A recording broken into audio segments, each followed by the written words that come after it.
Moment of Truth, Gilas Pilipinas versus Jordan para sa top spot sa ating grupo sa Asian Games at ito na ang acid test para sa koponan headed by Coach Tim Cone. Pero natatandaan niyo pa ba nung tinambakan lang ng Gilas at ginulat ni Kai Sotto ang Jordan? Well, it's not in a distant past kundi last year sa FIBA World Cup 5th window qualifiers ay tinalo ng Gilas ang Jordan 74-66 sa game na kung saan ginulat ni Kai Sotto ang Jordan. At ito ang best game ni Kai Sotto sa seniors team. Parang si Kai Sotto pa ang naging import ng Gilas sa game na ito, scoring 16 points, 7 rebounds, at may 2 assists pa, at 2 blocks, at higit sa lahat ay meron siyang positive 21 efficiency sa game na ito. Kasama ni Kai Sotto na bumulusok sa game na ito ay si Scottie Thompson na nagtala ng near triple-double, scoring 8 points, grabbed 13 rebounds, and issued 8 assists. Well, ito ngayon ang malaking tanong ng Gilas sa Asian Games dahil sa next window ng Gilas at Jordan sa FIBA World Cup qualifiers na nawala si Kai Sotto ay natalo ang Gilas with Justin Brownlee as our naturalized player. Ito ang game na nag-falter si Scottie Thompson sa kanyang dalawang free throws sa endgame. And the offensive rebound and putback and the foul. That could have given Gilas a win.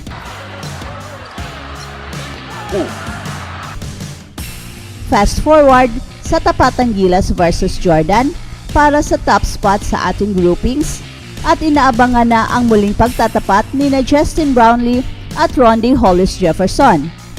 At ituloy ang kanilang rivalry na sinimulan nila sa PBA na kung saan tinalo ng TNT ang Ginebra sa finals. Ito na ang pagkakataon ni Justin Brownlee na makabawi kay RHJ. Payback time rin ito para kay Scottie Thompson na kung saan siya ang nagpatalo sa Gilas dahil sa kanyang dalawang missed free throws. Ang daming aabangan sa game na ito. And I think napaka-crucial dito sina Junmar Fajardo at Ange Kwame dahil marami rin ang mga malalaking players ng Jordan. It remains to be seen kung sino ang magiging main defender kay Rondae Hollis Jefferson dahil wala tayong players na makamatch up sa kanya in terms of height and speed. In the game against Thailand ay sina Scottie Thompson, Chris Ross at Calvin Oftana ang pinabantay kay Tyler Lamb na katulad rin ni RHJ na isang 6'6 na napakabilis din. Pero anytime ay pwede namang si Justin Brownlee ang magbabantay kay RHJ. Then if that happens, yan ang salpukang umaatikabo. Samantala, ang Pilipinas ay patuloy na nagbibigay pugay sa larangan ng football matapos mapanatili ang kanilang magandang performance sa 19th Asian Games. Sa kanilang nakuhang panalo kontra Myanmar, itinaas nila ang bandera ng Pilipinas sa quarterfinals ng Women's Football Tournament. Sa makulay na laban, sina Sara Egedsvek at Serena Bolden ang nagpamalas ng kanilang husay sa pagtutuos. Nagtala si Egedsvek ng 2 goals sa second half habang si Bolden naman ay nagdala ng unang puntos para sa Pilipinas. Ito ay isang malupit na 3-0 na panalo laban sa Myanmar na nagbigay sa kanila ng ikalawang pwesto sa Group E matapos ang 3 laro sa group stage. Ang makabuluhang panalo na ito ay nagpapakita ng malalim na pagpupursige at dedikasyon ng mga atletang Pilipino sa larangan ng football. Patuloy nilang ini-elevate ang antas ng kanilang laro at nagpapakita na sila ay isang malakas na puwersa sa Asian football scene.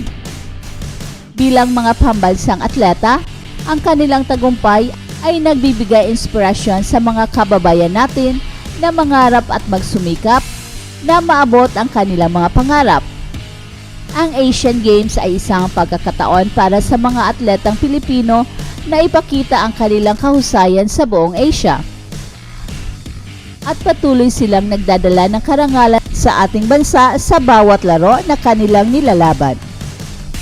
At sa quarterfinals, hindi lamang sila naglalaban para sa kanilang sarili, kundi pati na rin para sa lahat ng mga Pilipino na sumusuporta sa kanila.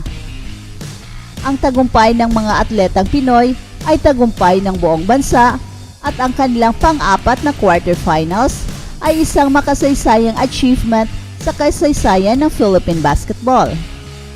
Ang Pilipinas ay nagkaroon din ng pagkakataon na makabawi laban sa Myanmar, na nagdulot ng pagkabigo sa kanilang pag-angkin ng medalya sa 2023 Southeast Asian Games matapos ang 1-0 na decision sa kanilang laban sa group stage sa Phnom Penh. Ito ay nagpapakita ng isa pang makasaysayan na tagumpay para sa Filipina. Pagkatapos ng kanilang makasaysayang debut sa FIBA Women's World Cup, nakamit nila ang pag-angat sa knockout stage sa kanilang unang kampanya sa Asian Games. Nakuha nila ang huling ticket sa quarterfinals bilang ikatlong pinakamagaling sa pangatlong pwesto sa apat na kuponan sa group stage. Pero haharapin ng Pilipinas ang isang malaking hamon dahil makakalaban nila ang defending champion na Japan, ang tanging kuponan sa Asia na nakamit ang knockout stage sa FIBA Women's World Cup. Ang quarterfinals ay gaganapin sa Sabado. North Korea and South Korea, which tops Group D and E respectively, face off in another quarterfinal, the winner of which will take on either Group B first placer, Chinese Taipei or Uzbekistan. Ang host na China na nangunguna sa Group A ay makakaharap ang Thailand sa quarterfinals. Bolden was brought down inside the box at siya mismo ang nagtala ng penalty kick sa 19 minutes para sa maagang lamang ng Pilipinas. Si Bolden din ang nag-set up para sa unang goal ni Ejesvek sa laro. Kadalasan naging recipient sa mga maikli at tamang pasa ni Ejesvek na nagdala ng makasaysayang goal sa World Cup laban sa New Zealand. Ngayon naman ay si Bolden ang naging playmaker. Matapos ang isang malayong free kick ni Jessica Cowart, tinamaan ni Bolden ang bola patungo kay Ejesvek na tumanggap ng bola sa area at isiniksik ito sa goal sa 60 minutes mark. Nag-ambag ulit si Ejesvek ng isang goal, 1 minuto ang nakalipas sa tulong ng isang magandang pasa mula sa kanyang kababayan at teammate sa Norway na si Meryl Serrano upang gawing 3-0 ang lamang ng Pilipinas.